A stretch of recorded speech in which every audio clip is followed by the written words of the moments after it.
we are live. This is Danny Alcaraz at Internet City Live. If you want to listen to the show, just go to internetcityliveradio.com. We are here with Mr. Ted Sanchez, running for the first ward. And How are you doing, Ted?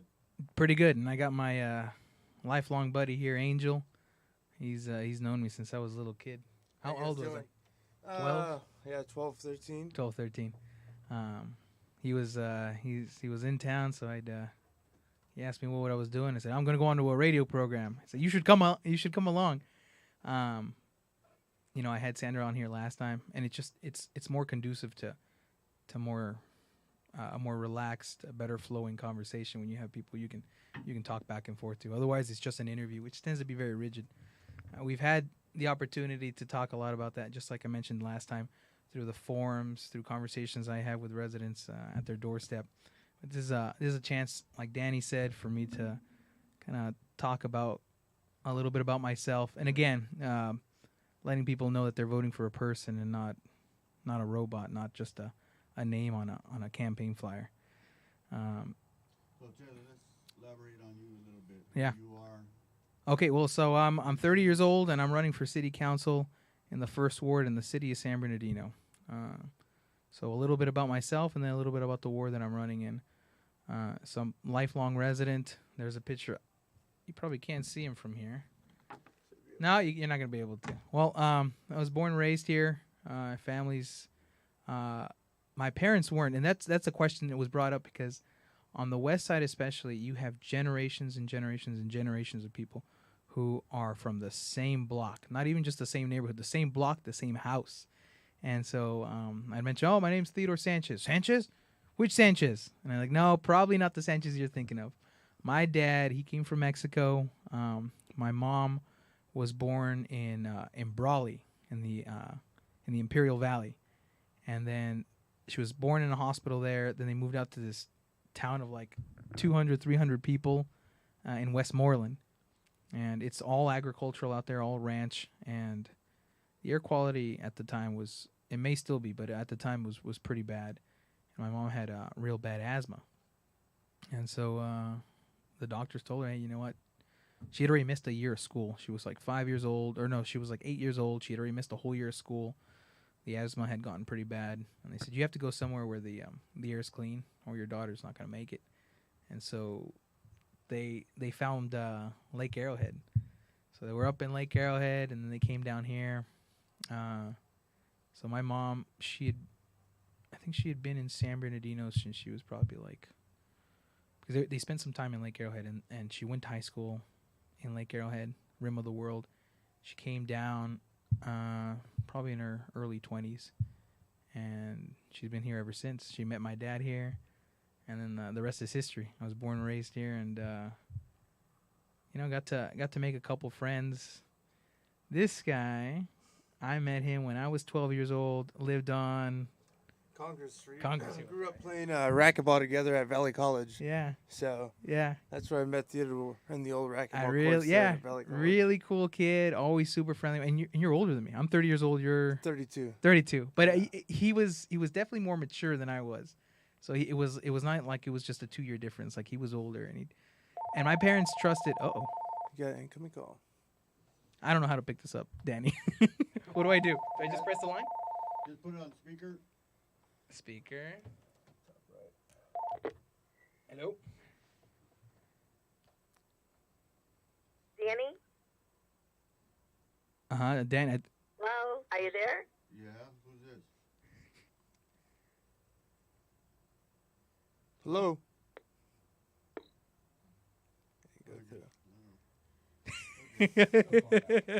They'll call back if it's important. They'll call back. Yeah. So my parents, they took good care of me. They made sure I was safe. They always wanted to know where I was. Let's turn this thing off. So All you gotta do is put it on speaker. And then... Oh, just speaker and it'll answer. Okay, all right. Yeah, and so they always trusted him. He was a mature person. He never gave them an excuse or a reason to be suspicious or nervous. So, I'm gonna go off with Angel, and we're gonna go play racquetball. All right, okay, that's fine. And Yeah, so we, in and out. I spent some time in college and then came back, but we always stayed in touch. And out of the blue, I hadn't talked to you in a couple months. And out of the blue, you called me up today. I'm like, hey, I'm about to go into a radio show. You should come along. I was going to ask a question. What inspired you to run for the first ward? Oh, you know what? It's simple things like my childhood was pretty good. I grew up in a neighborhood where I felt safe. My parents could work. And I can tell you that since 1975, San Bernardino was already suffering from a downward trend. Mm-hmm. But even then, a good, honest family could feel safe that their kids are out playing on the streets. But now, in the news recently, with bankruptcy and basically sequestration and cutting the police force in half, streets not getting repaired, graffiti, trash, services that a city should provide, a municipality is obligated to provide, aren't being provided. Part of it is, of course, financial, but part of it has to be is the leadership. And so I want to be able to raise a family in neighborhoods like I grew up in. So basically what you're saying is you want to help revise the city so we can have a nice and safe city here. Absolutely, yeah, because the poor quality of life in the city of San Bernardino, some effects are being felt now.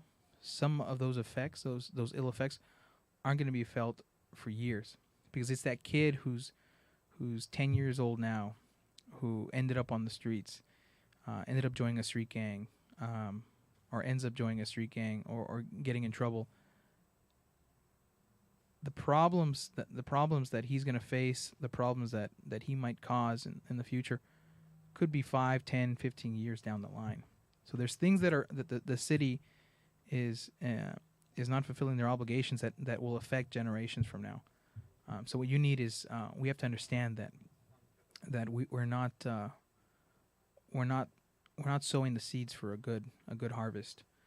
When we have bad streets, we have high crime rates, low quality of life in the city, and especially in some neighborhoods. These kids are growing up in this, and they're at risk of becoming criminals, or living a life of poverty.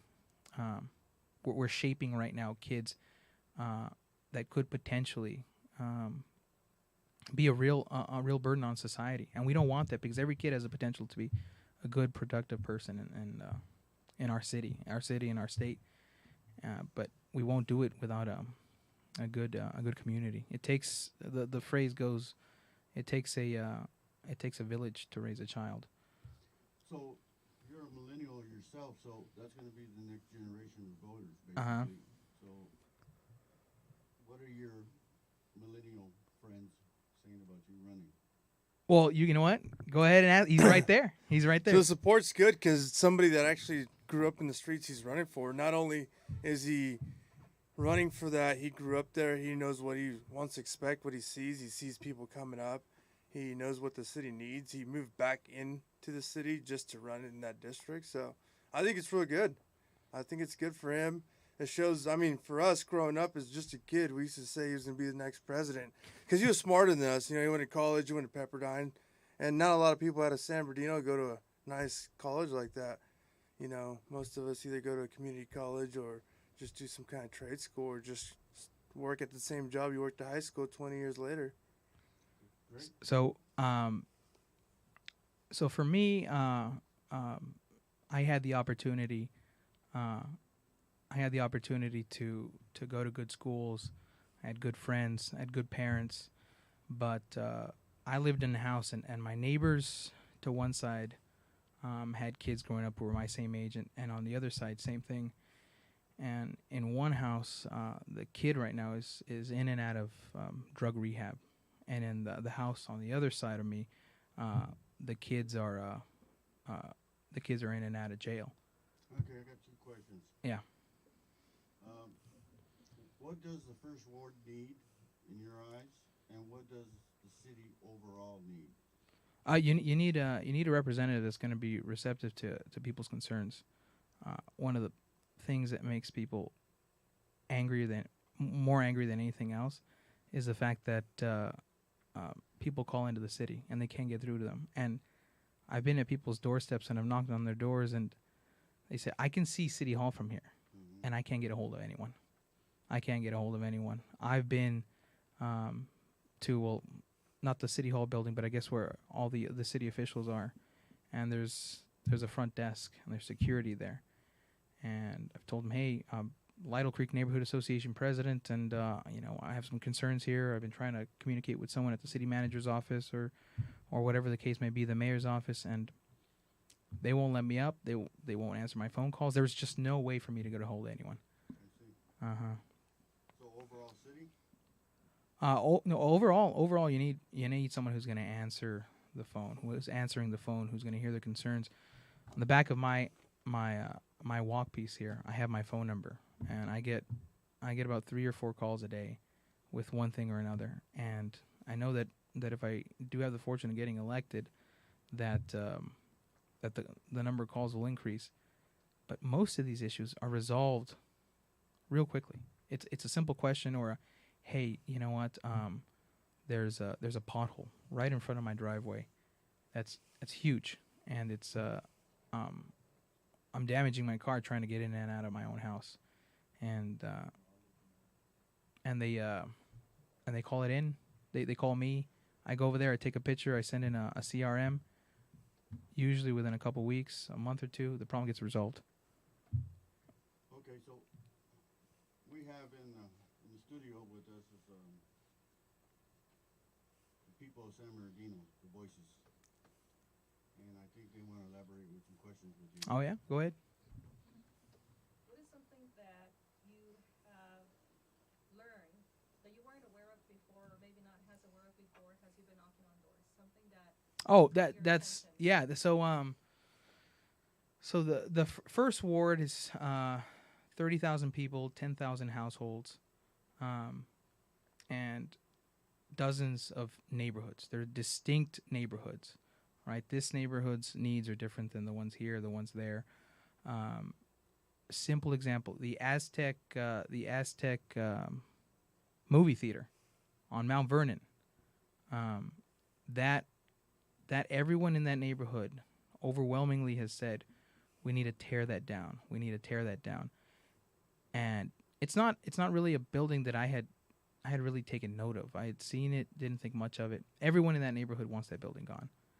And my intention, when I do get elected, is I want to have town hall meetings in every single one of these neighborhoods, because I want people to be able to voice their opinion. And I've had the opportunity to speak to individuals on a personal basis at their doorstep on what they want to see in the city. I was in another part of the city, in another part of the ward that was recently annexed back, or was brought back into the city, annexed from the county, where they run off of septic tanks. They run off of septic tanks, and I didn't know that. I didn't know that there were still places here in our city where we were running off of septic tanks. They had a concern. They wanted either to be bought out, because it's potentially a place that's being bought out for light industrial purposes, or they want a definitive answer on that, or they want sewage lines put in. They want sewage lines that are going to be put in so they don't have to deal with that.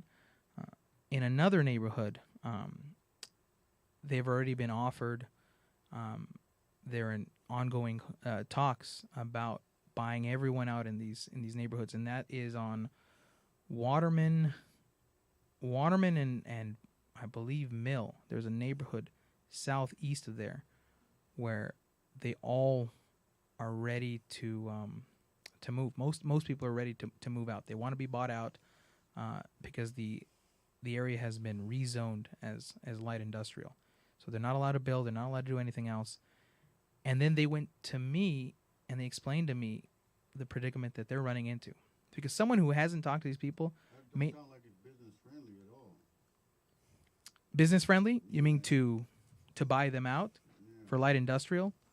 Well, no, this is the thing. Regardless of whatever the reason was for rezoning that as light industrial, it's light industrial now, and the qualms aren't with it being light industrial.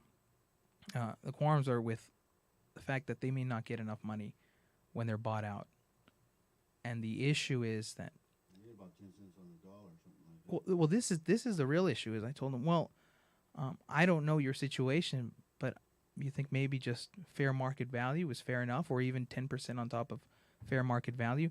And I had a half-hour long conversation with a resident there. He said, let me explain something to you. He says, I work 5 minutes from here.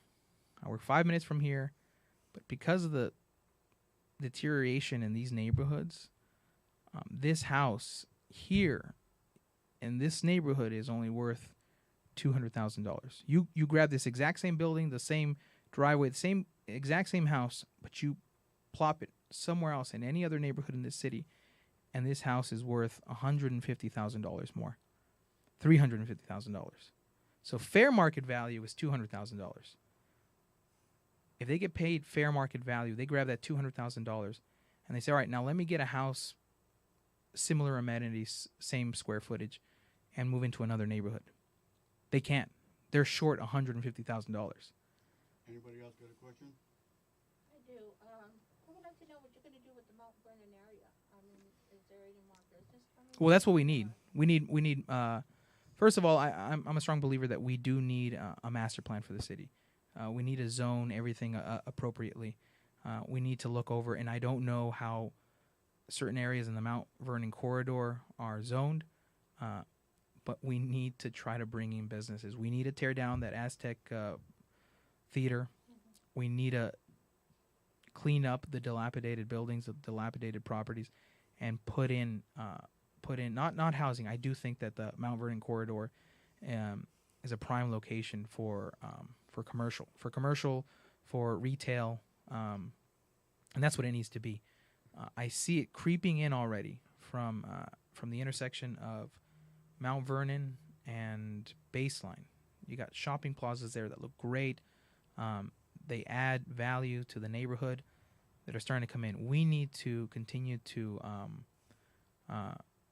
try to push for that, going south, going both south and north, because that entire area there is full of dilapidated commercial properties, and there needs to be the political willpower to sit down and say, hey, we have to really focus in on this. And I think this is a conversation I may have had last time with Sandra here. There are main arteries in this city, and we need to focus in on those main arteries. Because what happens is when we fix those places, cleanup and prosperity will start to find its way in from those. So if you were to take the entire city, it's almost set up like a grid. Most streets are north to south, south to north, east, west, west, east. So it's like a grid. And we fix these streets, it'll start to creep into these neighborhoods, into these residential areas. So we do need to fix places like 2nd Street, Mount Vernon, Baseline, Highland. These are all streets where if we focus in on bringing business, cleaning up the blight, enforcing the municipal code, things will get better. Anybody else? How do you plan on bringing in more business? Well, first of all, we have to answer the phone. My sister worked for a development company out of Rancho Cucamonga, and she pushed. Yeah, she had enough. I guess she carried enough weight there, where she asked them that they open up. They had a plan to open up a retail center, a retail shop in San Bernardino, and they wanted to do it in Rancho Cucamonga. My sister really pushed that they try in San Bernardino. After about 3 months, they said, you know what, we're losing money because we're not building, we're not breaking ground. We need to do this. Within a month, they had all the permits necessary in Rancho Cucamonga, and they started building. Right? We have industries, Holt Industries, right? A world-renowned company. They left our city. They left our city because of the poor management. Redlands offered them something that San Bernardino didn't. And I know that they would have stayed here even if the offer was not as... business friendly again. Yeah, well, so to get to it is that we need to be more receptive. We need to answer the phone calls. We need to streamline the permitting process. My dad, he's every couple of years he builds a house. All right, he has a little bit of money. He buys a lot. He builds a house. And before he even breaks ground, he's already... And I understand there's fees involved, but the fees are... Before he even breaks ground, he's already spent $35,000, $40,000. and we understand that there's a cost to doing business here, and you have to pay environmental impact fees. I believe that the developers need to do the same thing. But when it takes him 3 or 4 months to do that, just to build a single family residence, my dad will do it because he's here, he's invested here, and he has the patience for it. But a huge developer will say, you know what? No, we're going to go to another city. Yeah. We're not going to do this here. And we're happy to let businesses leave. We do it all the time. There are industries here. There are businesses here. AAA was here. Oh, let me answer this. Hello, this is. Hi, John Valdivia calling in for the radio show. Yes. Hey, John. Hey, John. Hey, how you guys doing, Danny? Good. We're here with the panel. Great. Everybody, Ted, everybody. Am I live on the radio? Yes, you are. Wonderful. Hey, San Bernardino, it's just a great pleasure to call in. Danny, I just wanted to update you. We've been out there really working our tail off. We have several teams out throughout the entire city. It's a big city, so we're covering 66 square miles. We're out there in our last 96 hours of operation, and we're really excited about winning on Tuesday. Which brings me to this other thought. I think you've been waiting for me to come on your radio show. I was wondering if we could maybe do it Monday night. That'll be great, John. I'm sure everybody's anxious to hear from you. Wonderful. Well, I'm looking forward to it, Danny. I appreciate you and your audience, and I thank you guys. And I'll leave it there. I got a lot of work to do still tonight, but anyway, I thought I'd call in and say hello to you and your audience. So we're gonna come in at Monday 7:30. Is that what you said? Yeah, that's fine. Monday night, 7:30, I'll be on, and if any voters or residents want to start looking at some of our videos at valdiviaformayor.com. Just go to our website, valdiviaformayor.com. There's a lot of information there on what I've accomplished, why I'm running, and I want to encourage everybody, please get out there and vote. It's so critical. The dynamics of our community are changing, and you can have an impact this Tuesday, November 6th. Polls open at 7 a.m. They close at 8 p.m., and I'm encouraging every voter, please get out there and vote. I actually went to my dad's hospital bed today, and I took him his ballot. So there's no excuses, folks. We can do it, and I'm encouraging everybody to vote. Hey, John, I was looking at your new slogan. It was kind of like, can we talk about that a little bit? Yeah, I mean, obviously, you're talking about, opportunities. Opportunities come to change, and otherwise we can stay the same. And so this is an important election. We can either change out the current mayor and create some new dialogue and new opportunities for the rest of the community. But this is about change, folks. If you're happy with the current status quo, San Bernardino, yeah, you probably should vote for the other guy. But if you're tired of the same old San Bernardino and you're tired of it being like it is, potholes and streetlights and all that other stuff, then I ask for your vote. But we'll talk more about it on Monday, man. How's that? That'd be great. So we have, I don't know if you want to say hi to Brian, John. Rita, Iris, and Esmeralda. Hey, guys. How you doing? All right, John. Doing good. We're in Well, your corner, listen, so you got this. it's your panel, so I'm going to leave you guys. I don't want to interrupt. I thought I'd just give you a quick call. God bless you guys. You have a wonderful radio show, Danny. Take Thank care. you, John. Thank you for See you calling Monday. in. Thank you. See ya. Bye-bye. All right. That was cool. Anybody else have a question for Mr. Theodore? I do. I would like to know what you're gonna do about the homeless situation. I know Virginia has some things going on in her ward, but they kind of didn't go through as far as what she really wanted, and there was a lot of money spent, but nothing really done. So, what's your intake about the homeless situation? In your Well, area? we need more transitional housing, because these people are out here in our parks, in our neighborhoods, and it's creating a bad situation for them, and it's creating a bad situation for the residents, because the residents don't want these homeless people camping in their front yard or in their parks where their kids are playing. So then they call the police. The police show up, and the police are doing the best job they can, but the nature of the situation doesn't allow for a fruitful resolution. These people are intimidated by the police, and it's just the nature of the law enforcement. It's not that they intend to. It's not that they intend to intimidate anyone. It's just that these people have oftentimes been on the wrong side of the law, aren't familiar with typical procedures when an officer is approaching them, and so they get nervous. They freak out. What we need transitional housing that's going to treat this as a disease that it is. Yes. Yeah. I think you also need somebody maybe out there to advocate for them, Mm-hmm. because me as a blessed angel, I have been out there.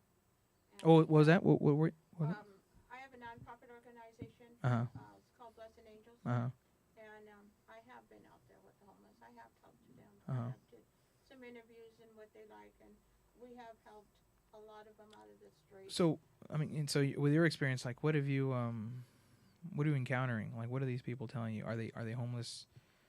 Some are, I mean, I can honestly What's the say reason they're some giving? Yeah. are due to alcohol and drugs and Uh-huh. stuff like that.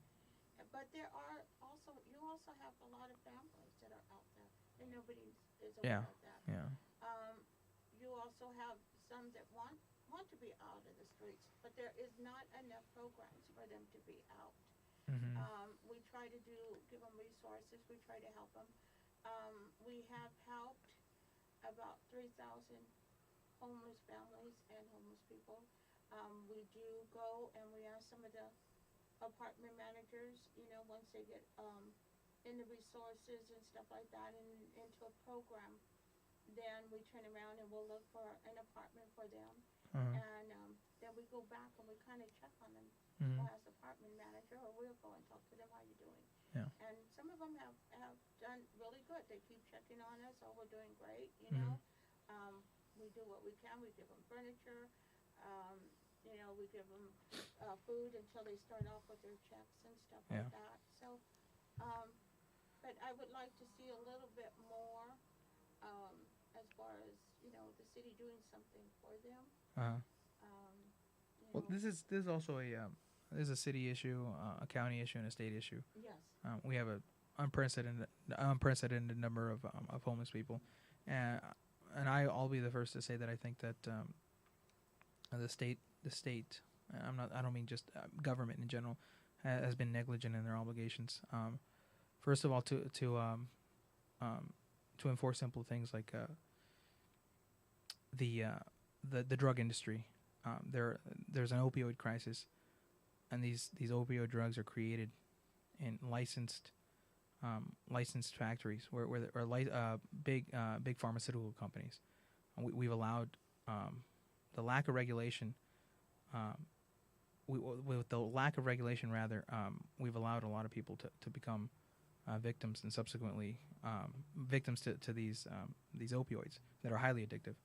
So we need legislation from the top down, so that we can really start to tackle the long stream of people that are coming into this, becoming addicted, and then ending up on the streets.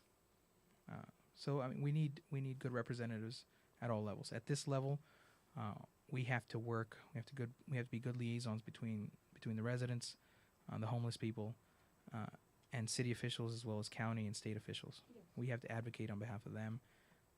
Them being the residents in the city, as well as the homeless population. Esmeralda, you had a question?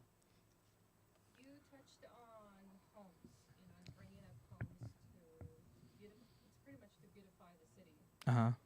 Now, you have a lot of the older neighborhoods, especially in your ward, where, and in this city, a lot of people are living paycheck to paycheck. They would love to have that luscious green front yard and everything else, but because of their tight budgets, it's just not something that's the priority. The priority is putting, food on the table and continuing to pay their mortgage. Have you considered how you're going to turn some of these neighborhoods around or help them out? Because what I see code enforcement being used as a tool to selectively target neighbors rather than being someone who is there that when the problem is just beginning, if they approach that homeowner when something's just starting, that they seeing that they want to correct, I think it would be effective and not as costly for them. But when they wait and then Can't see you. they Here. give them Uh-huh. a large, pile of this is what you need to fix. Now it becomes a burdensome to that family. Not everybody can be able to transform and turn around that front yard in 10 days. So how do you help those families? This is a low socioeconomic city. Mm-hmm. We've heard it over and over. You see it within the children. You see it in our city. What is the plan to help them and not punish them? Not use code enforcement as a tool to punish those. And actually, is there a plan to work with grants to maybe help them? Absolutely. Well, to touch on one of the first points is you're saying that they're selectively picking the houses in neighborhoods that they're going after. If that's the case, that needs to be resolved. First of all, it's illegal. So they're working outside of the. If in fact that is happening, that's illegal. There needs to be equitable administration of the law. People do need to be compliant. There do need to be grants out there that we need to work towards getting to help these families out. Oh, okay, you can't hear me. All right, so yeah, there need to be things in place. There need to be things in place to help these families out. But the families can't. I've been to all the dozens of neighborhoods now in this ward, and there are people out there who are just negligent in their obligations too. Not because it's the municipal code, but because guess what? You have neighbors, you have people who, when they look out their front window or their front door, they see your house. And I'm a strong believer that you need to maintain your property. And there are things that can be done that aren't going to be overly burdensome. I live on a limited budget myself, but it doesn't cost a tremendous amount of money to make sure that once or twice a week that you trim the grass, that you sweep the floors, and that you pick up the litter.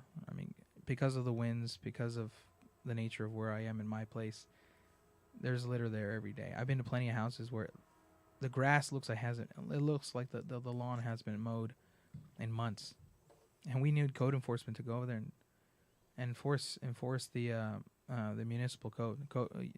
There's again things that people can do, and the city needs to help those people. First of all, you offer them incentives. You offer that the funds. You offer them through grants to help these people out, and then you also have to make sure that you equitably enforce the laws, the municipal code, because there are people out there who don't mind parking their truck on the lawn, and you can't. The excuse can't be used that, well, it's because I don't have money. There's no reason to park a truck on a dirt lot in front of your house. It shouldn't be allowed. So there are people out here who just have bad habits, and we just have to correct that. We have to teach them. We have to educate them. And of course, 10 days seems like a short period, and it is. So working with the residents, I know some of these code enforcement officers, and they're ready to work with most of the residents that they run into when they discussing the issues that the property presents. They're willing to work with people. So we have to afford them the opportunity to go out there and enforce the municipal code. Okay, so what do you think about outsourcing? No, I mean, we shouldn't outsource the. Should we keep it in house with mom and pops, or should we keep it? No. The local businesses here contribute to the tax base. We want them to succeed because a lot of these people have been here for generations. We want our neighbors to succeed. First of all, because they are our neighbors and they got a beautiful house or whatever the case may be, but they're in our neighborhood, and if they fail, they either leave town or they shut down their business. When you have a vibrant business community, you always have more investment. You always have more investment in the city. I mean, for me, it's a pretty cut and dry answer. I mean, we know I want us to when the city's contracting out work, I want local preferences. I want businesses that are in San Bernardino to have a preference when they're bidding for a contract. I got a question from the audience. They want to know overseeing the animal shelter? No, that needs to stay. That needs to stay in house. We can keep control of it, and we can control. We can decide what we want, what we want to see at the animal shelter. I think they're doing a great job. I don't even know. I think the argument for moving the animal shelter is that it'll save us a certain amount of money. But what we lose is we lose local control of that animal shelter, and I think that cost is a lot higher than what we stand to gain from however much money we save in the budget. Okay, next question is, I think people here in San Bernardino don't feel safe. They're scared to take their kids outside. They're scared to take them to the markets. And I don't blame them. So, what's your opinion on the violence here in San Bernardino? What do you think needs to be? Do you think it's that much violence here, or do you think it's okay? No. We have a high crime rate. We have a high homicide rate, and anything more than 0 is too many. But what we need is I'm a big believer in the broken windows theory, is that we need to keep people compliant all the way from keeping a clean home to making sure that businesses conduct within the rules, and then having a strong, robust local police force. And we've been negligent the city's been negligent in their duties. So if we begin to enforce that and we really start to have the political will to push to clean up the city, I think we're going to start to see results all the way from blighted properties all the way up to homicides. Homicides will drop, blighted properties will decrease in our city and will be less visible. If I'm not mistaken, I think there's 8 officers, 8 to 12 to 8 to every 8-hour shift. Yeah. So there are very few. I mean, I think it's increased. I think it's increased since that low point, but that's not enough. That's not enough, especially in a city with the population density that San Bernardino has. It's not enough police. So, Ted, can you tell the people here in San Bernardino, if you win the office, what you're going to do for our city so we can feel safe?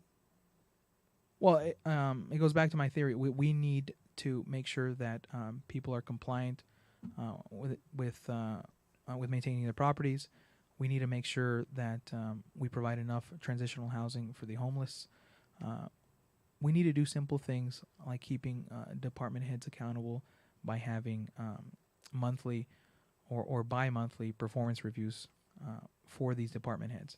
Because when I become a councilman and people talk to me about the issues that are facing the community,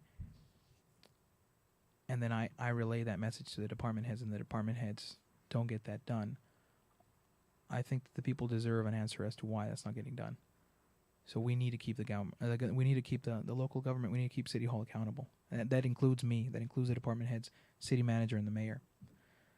And you won't do that if you don't have a councilman who has the work ethic, who's ready to put in those hours. The question is, if you win the first ward and you go up on that diocese, you got the mayor and the 7 council people, how are you gonna, where everybody has a mutual understanding to 3 votes to 4, whatever it may be, and they're bickering, how would you get it where everybody has a happy meeting in there? How would you situate that with them, the council? Oh, you mean negotiating with them, or working with them on how we should vote? Yes. Well, it comes simply down to what I. It's a big problem. It's been a big problem for a long time. With all the bickering up there in the diocese all the time. Yeah, well, first of all, that everyone needs to have the political will to not take a side, to be an independent thinker, and to go into that discussion saying, hey, look, I know that I voted with you in the past, or I voted with you in the past, or that we think that we have like-minded ideas, but guess what? This I'm going to decide this way because I think this is best for my ward and for my city. Too many times you have people who take their marching orders from just a couple people at City Hall, and they vote one way or another just because, guess what? Everyone else here is going to vote this way. You have to be ready to stand up and say, no, you know what? I don't usually get along with these people. I don't usually vote with these people, but these people are right this time. Or guess what? Whatever the case may be. Because unfortunately, you have too much of that divide. And I'm going to bring that political will. And I know that there are other couple of people running for seats on the city council who have that same political will. So we need to get those people elected. I can only do so much. But what I can commit to is I can commit to always asking first and foremost, the way I vote, will it be the best option for the residents in my ward, for the residents in the city? And that's what we have to do, because too many times, again, people will look to their to their neighbors and, well, how should I be voting on this? And you have to have the political will to say, no. Let me have the work ethic to look through it, look through the writing, look through the details of this of the question that's being brought up. Look through it, ask that question: what is the best option for our city, and then vote that way every time. And if you do that, you'll find that there'll be plenty of cases where people are voting across the board for one thing or another. One way, they'll be all voting in one way or the other. Okay, so as far as business, mom and pop stores, businesses here in San Bernardino, I drive the city every day, so I see one business open, 3 businesses closed. So, am I seeing what I'm seeing, or is it really like that? Oh yeah, no, I think we talked about this last time. Yes, we did. Yeah, and no, it is. You have a lot of businesses that are closing, a lot of businesses that are leaving, and it's all a result of. No, it's not all a result, but there was an economic downturn that cost a lot of people everything. But you've had now a lot of cities that have rebounded from that, and this city hasn't. So you can't use the crux anymore of, well, the entire country went through difficult financial times. You can't use that excuse anymore. We have neighbors, north, east, west, south of here, who have rebounded 100% from the economic downturn nationally. So you can't use that as an excuse anymore. So it's been a decade. It's been a decade. So it's time that the elected officials really feel that weight on their shoulders. That they feel that, you know what, I'm getting behind in this race that I'm running. I'm not talking about a campaign race. I'm talking about reaching that goal of making this a very livable city. Because you have other elected officials in other cities who are guess what, they're accomplishing that. They're making gains on improving the quality of life in their city.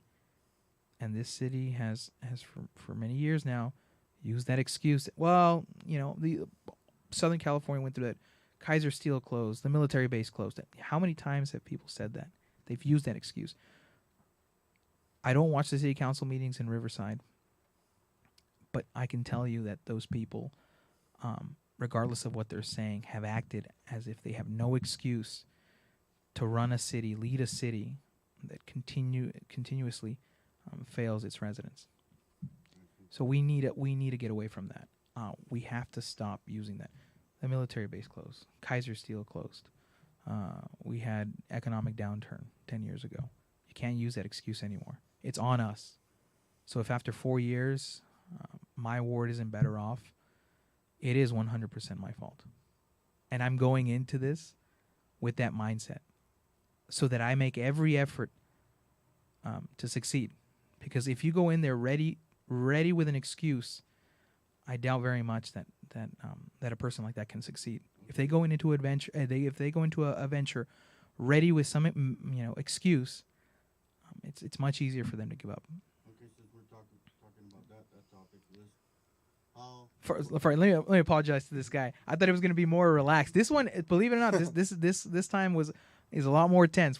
This is a rapid fire. It was a lot more relaxed last time. I think we're trying to condense this into. because I got the panel coming up next. So. I have a question for you. Yeah, go ahead. What would you do about the human trafficking and prostitution, which I believe falls within the ward you're running for?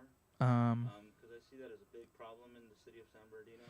Well, it needs to go back to making sure that we enforce the laws, and that means that we need to have a robust police force. They're doing a good job, but when there's only one for every 4 or 5 square miles, that's not enough. We need more.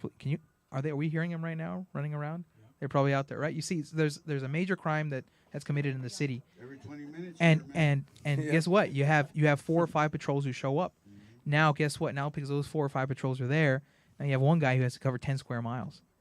So guess what? When there's a stabbing or a murder on this block, and an old lady's been calling about noise or whatever the case may be down the street, and she complains that the cops didn't show up till the next day.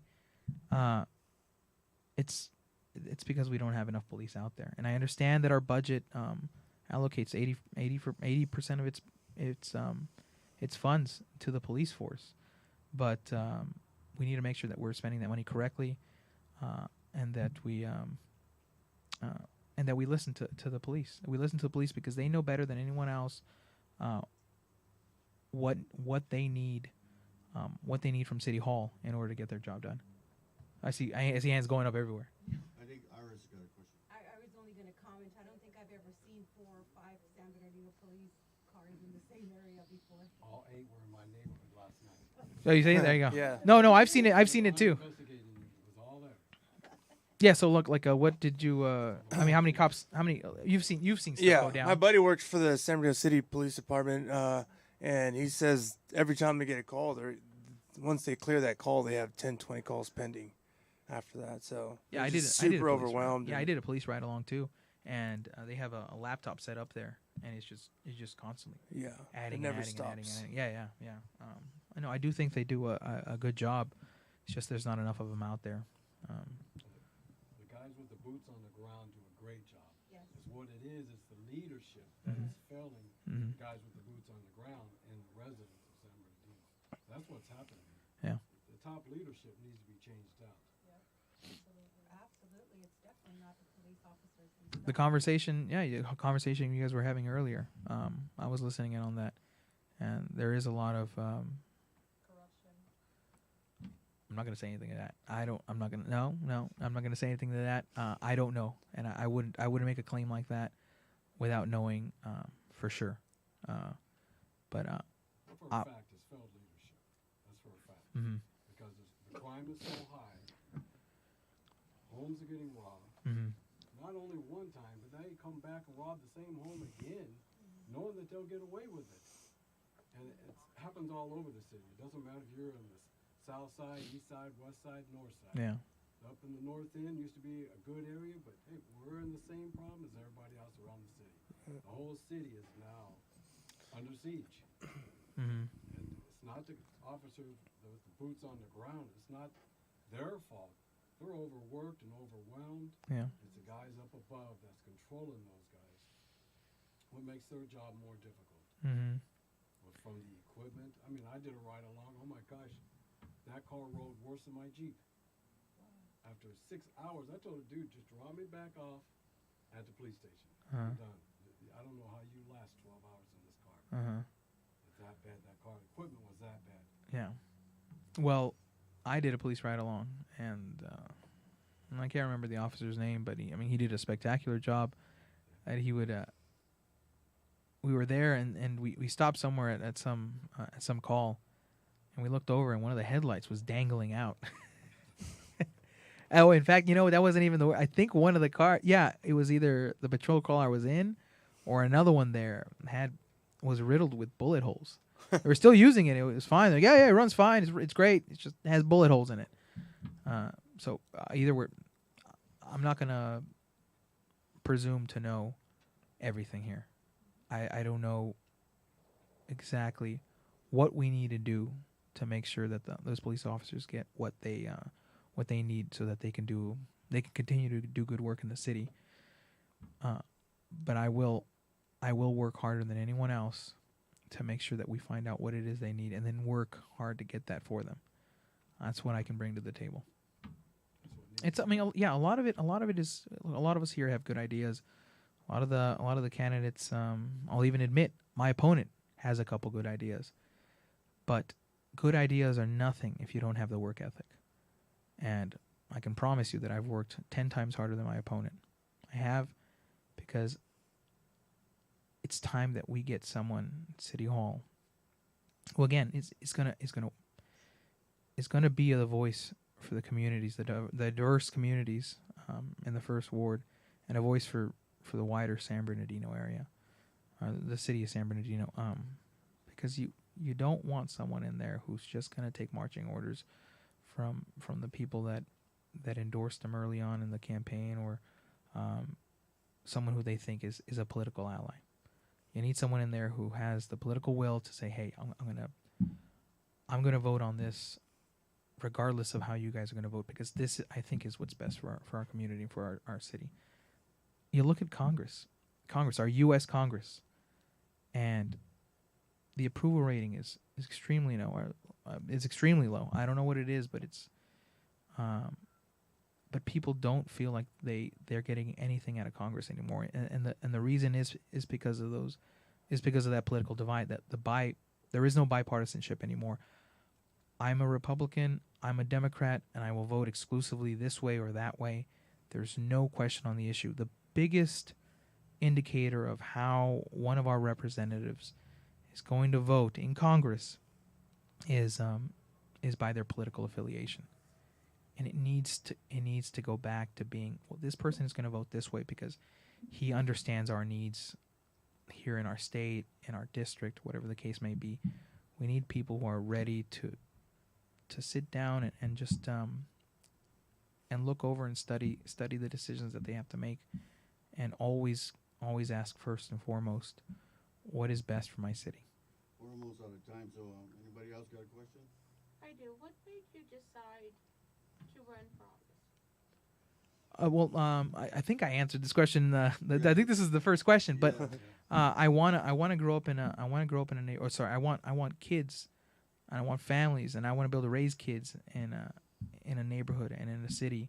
But it wasn't because of what you saw in that, in the first ward, or it wasn't because of the fact that you wanted to, kind of make a difference, kind of see something different in the Mount Vernon area, or throughout the ward or something. No, I want to see all of that, and I think every time I've seen the city make small steps forward, it gets me excited. It gets my parents, my family. We all get excited. Oh, look! This is happening in San Bernardino now.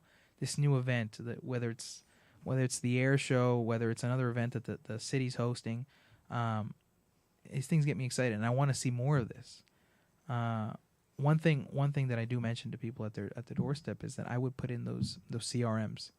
There's a Go Request app. A city pays for an app where you put in the complaints for potholes, graffiti, streetlights, whatever the case may be, and they get resolved. And I was doing like 50 or 60 of those a week, and I thought,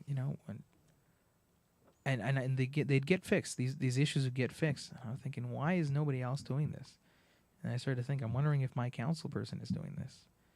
And it doesn't seem. It seems like she was negligent in her duties and her obligations. We need someone in there who's going to have the work ethic. And I thought, I have the work ethic. I'm ready to put in that work, and I'm motivated because I'm in this neighborhood. I want to raise a family in this neighborhood, and I want it to be a good neighborhood that I raise my family in. Anybody else? In your experience going door to door speaking to residents, Yeah. how interested do you think the majority or all of them are in, have they lost all hope, or are they still interested in do they believe that there is change? Most of them have hope. There are a couple that, the city's messed up. I'd move if I could, but I can't. But most of them get excited. Most of them have told me this is the first time that they run into anyone. Well, first of all, most of them don't recognize who I am. Let's admit it. And then I tell them who I am and what I'm doing. Man. No, but the thing is, most of these people wouldn't recognize. No, but most of these people wouldn't recognize their own council person or my opponent.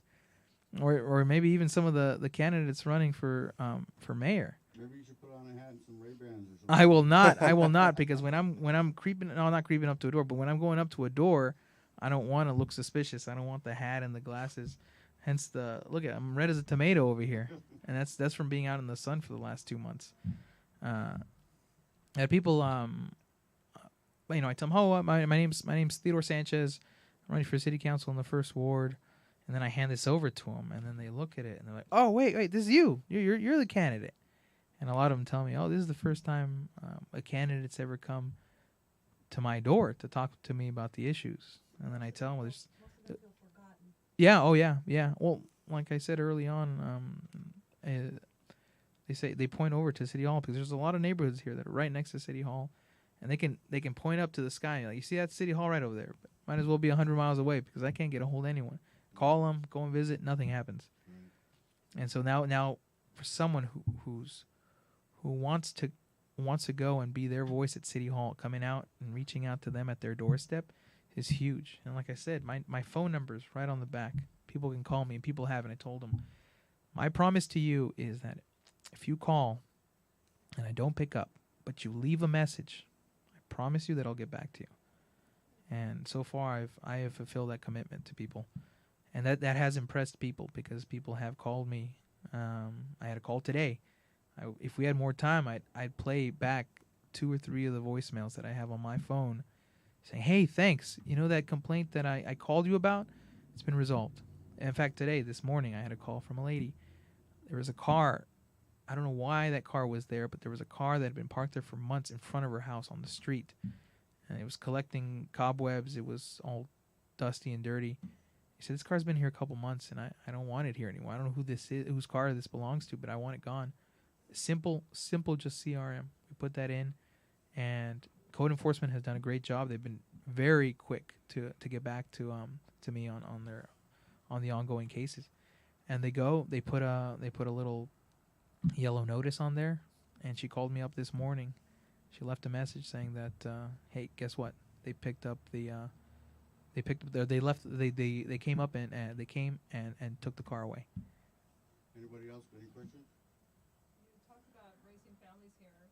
Is there any plan to have a city ordinance like other cities have implemented that will limit how many sex offenders come to live here in the city? Because if we want to raise our kids here, we don't want to worry about every single child molester or sex offender. I mean, all you have to do is get on Megan's Law, and all you see is blue dots and red dots, the multiple housing, single housing, where they're residing there. And I know that when Virginia Marquez first ran, I went to one of her town hall meetings when she was introducing her job. Yeah. And I took my children with me, and I asked her face to face, I said, what is your opinion on allowing these sex offenders to come here into our city just because the city gets money for them? Her response was, well, they got to live somewhere. And no matter what, whether you're my ward representative or not, you're still the ward leader within the city. Your decisions do impact my family. Yeah. Well, we first of all the city has had a long history of botching laws. So what we need to do is we need a thorough explanation of our options. And then once we know what those options are, the legality, we can implement options that would we could implement options that where we do limit or exclude people who are sex offenders or sex predators. We have to make sure that we're within the bounds of laws. This is a country of laws, and we can't just throw things out. We need a thorough explanation from our legal counsel as to what our options are, and then pick from there. Because right now, I really actually don't know what our options are. I don't know. I'm not a lawyer with expertise in this particular field. So I have to know what those options are before I can tell you that, yeah, we're going to kick them all out, or we're going to limit it to one place or another. We got to find out what that is. And I know my Ward 1 residents, and I know that they would, the less the better. So I would advocate for that, but we have to know what's legally permissible.